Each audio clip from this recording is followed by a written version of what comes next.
Doctor साहब, आज पाद शून्यता को ले रहा हूँ। पाद शून्यता क्या है, इस पर हम लोग चर्चा करेंगे। पाद शून्यता शरीर में कहीं कोई गड़बड़ी का, किसी असंतुलन का संकेत है। हम अगर प्रकृति की ओर देखते हैं, अपने शरीर की प्रकृति को देखते हैं, तो हमारा शरीर संवाद करता है। हम उठते हैं, चलते हैं, फिरते हैं, कुछ भी करते हैं, सोते जाते खाते, तो जीभ कट गई। तो जीभ अंदर से आवाज लगा रही है कि हम कट गए हैं, सावधानी पूर्वक मतलब कि मुंह को चलाइए। उसी प्रकार से हम चलते फिरते हैं। चलते फिरने में भी ये होता है कि हमारे पैर हमें बताते हैं कि कांटा लग गया है, तुम्हारा जूता हमें काट रहा है, एक जूता है फिस गया है, या पैर टेढ़ा पड़ रहा है, एक जूता परेशान कर रहा है, वो आवाज लगा रहा है, लेकिन हम उसकी अनसुनी करते रहते हैं। पाद शून्यता की बात आ रही है तो शरीर हमसे संवाद करता है। उसी प्रकार से पाद शून्यता की बात आती है। हम लोग ध्यान करते हैं बैठ करके, हम हैं, दीपाली है या और भी सदस्य होते हैं, तो कई बार देखते हैं कि कुछ ज्यादा उनका पैर शून्य हो जाता है, एक समय तक ज्यादा देर तक बैठे रहते हैं।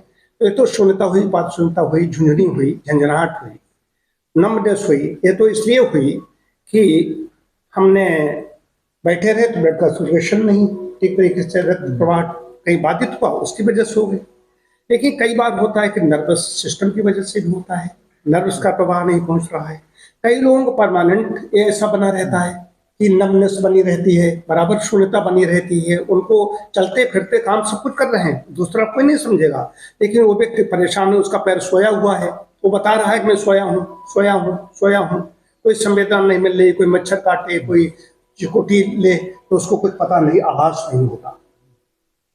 तो या तो नर्वस सिस्टम से उसका कनेक्शन कटा हुआ है, वो बड़ा रोग में माना जाएगा। लेकिन बात रोग में आयुर्वेद कहता है कि 80 प्रकार के बात रोग हैं, 80 प्रकार के बात रोग बताए गए हैं। इसी प्रकार से उन्होंने पित्त के 40 बताए हैं और कफ के 20 प्रकार बताए हैं। और ये नहीं कहा 80 प्रकार के मतलब सिद्ध हैं, उस काल में सिद्ध हैं, आयुर्वेद के ऋषियों द्वारा सिद्ध हैं, लेकिन इससे ज्यादा भी हो सकते हैं, ये भी साथ में कह दिया गया है। तो उनमें से एक है पाद शून्यता।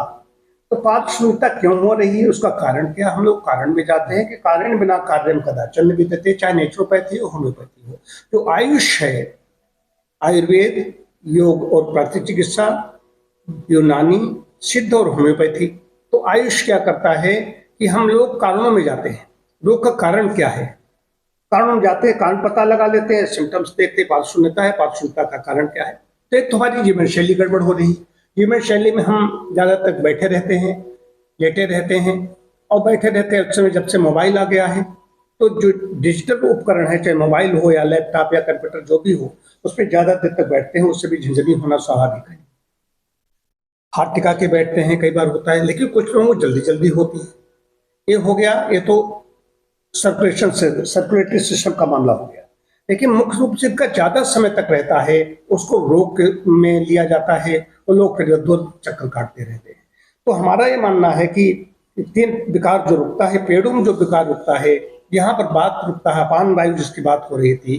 तो पाद शून्यता में क्या है, पाद में तो पाद में तो पैर शून्यता है, लेकिन पूरी टांग सोई हुई है। तो एक नर्व निकलती है लंबर रीजन से, उसमें कहीं कोई कंजेशन तो नहीं है, कोई गड़बड़ी तो नहीं है, या नर्व का प्रवाह उसमें नहीं पहुंच रहा है, कहीं कहीं वो तो कारण पता लगाना पड़ेगा। लेकिन ज्यादा ऐसे लोगों को क्या करना है, ऐसे तो चिकित्सक से संपर्क करें, लेकिन फिर भी घर में क्या कर सकते हैं, व्यायाम की कमी न होने पाए टहलें, सूक्ष्म व्यायाम करें, आसन करें, ये करना शुरू करें। और अगर शून्यता बनी हुई है, लगातार बनी हुई है, तो आपको गर्म ठंडा कॉन्ट्रास्ट इसमें बात कहा गया है, वाटर क्योर में, जल चिकित्सा में, उस पर गर्म ठंडा कर सकते हैं। पहले गर्म पानी में पैर डाल करके बैठे, फिर ठंडे में बैठे, फिर गर्म ठंडा 3-4 बार का प्रोसीजर है। वैसे 3-1-3-1 का सिद्धांत है, 3 मिनट गर्म, 1 मिनट ठंडा, फिर 3 मिनट गर्म, 1 मिनट ठंडा, फिर तीसरी बार फिर 3 मिनट गर्म, 1 मिनट ठंडा, चौथी बार 3 मिनट गर्म और 3 मिनट ठंडा। प्रारंभ गर्म से होगा, अंत ठंडे से होगा। तो एक्शन रिएक्शन होगा इसमें, एक्शन दिया, फैलाया सिकोड़ा, फैलाया सिकोड़ा, फैलाया सिकोड़ा, इसमें कहीं नर्व में, और नर्व को बात बात संस्थान भी कहा गया है, बात बात संस्थान कहा गया है, जो हमारी सूचना का इधर उधर फैलाता है, आती जाती है, मिलती है। तो एक व्यायाम, ये कुछ ऐसे उपचार, इसमें मालिश भी है, साथ साथ में डाइट का भी ध्यान रख देना पड़ेगा। डाइट में ज़्यादा से ज़्यादा अल्कलाइन डाइट लेनी है, जो बात कारक है खाद्य से नहीं ग्रहण कर रहे हैं, इसका बताया जाता है। तो ये है। तो बाकी तो उपचार में तो संशोधन तो है ही है, डिटॉक्सिफिकेशन किया जाएगा, स्वेदन किया जाएगा, स्नेह स्वेदन दोनों किए जाएंगे। देखिए घर में ही मालिश करें, घर में जो क्या कर सकते हैं ये डॉक्टर साहब मैंने बताया, आप इस पर क्या कहना चाहेंगे? जी, जैसे आपने बताया नस का दबना प्रमुख कारण है। आम लोगों 80% लोगों को नस के दबने से ही होता है।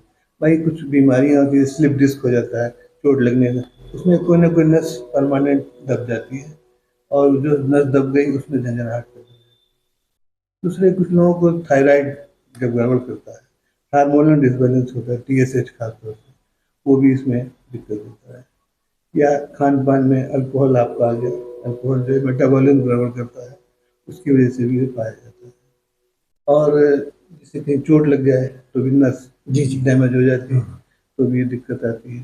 तो इन सब चीज़ों को ध्यान रखते हुए हमको ट्रीटमेंट, इसका कारण क्या है पहले ये देखना है, जी जी और कारण के बाद फिर उपचार में आते हैं। उपचार में तरह तरह की दवाएं हमारी वैसी में है, जैसे हाइड्रोक्लोटाइल है, इकोनाइट है, नेफेलियम है। इस तरह के लक्षण के हिसाब से मिलाते हुए फिर हम जाते हैं तो इसका ट्रीटमेंट स्पाइनल कार्ड में कोई रोग हो जाता है तब भी ऐसा हो सकता है? भी हो सकता है। स्पाइनल कार्ड कोई टीबी जैसी चीज अगर हो जाए नामगुण टीवी हो जाती है, उसमें हो सकता है, हो सकता है। पार्ट डैमेज हो जाएगा। हाँ, तो हो जाएगा।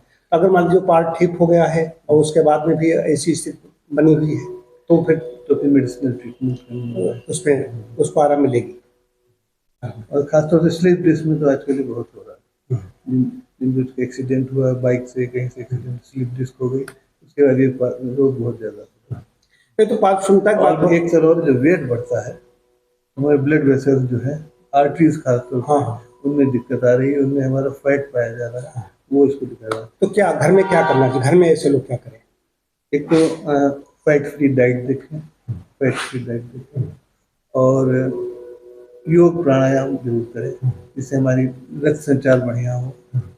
और सूक्ष्म व्यायाम जैसे आपने बताया, वो तो निश्चित रूप से करना पड़ेगा, जिससे रक्त प्रवाह बढ़िया हो जाए।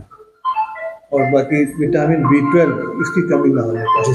हरी साग सब्जी है, अंकुरित अनाज है, इन ये चीज़ों को ध्यान देना पड़ेगा। या फर्मेंटेड डाइट जी जी जो आजकल साउथ इंडिया में खाई जाती है, डोसा इडली, हाँ हाँ हफ्ते में एक बार तो खाई। जी जी विटामिन B12 ज़्यादा पहुँचे। B12 की बहुत ज़्यादा ध्यान रखने की आवश्यकता है। और आपने जो प्राणायाम की बात कही है, इसमें मैं एक चीज़ और जोड़ना चाहता हूँ कि प्राणायाम ऐसे लोग करें तो गुग्गुल से अपने यहाँ कुछ आहुतियाँ डालें, गायत्री मंत्र, कोई भी मंत्र जो जानता है, कुछ नहीं जानता, मंत्र डाल करके ओम स्वाहा करे हो, गुग्गुल उसमें डाल ले।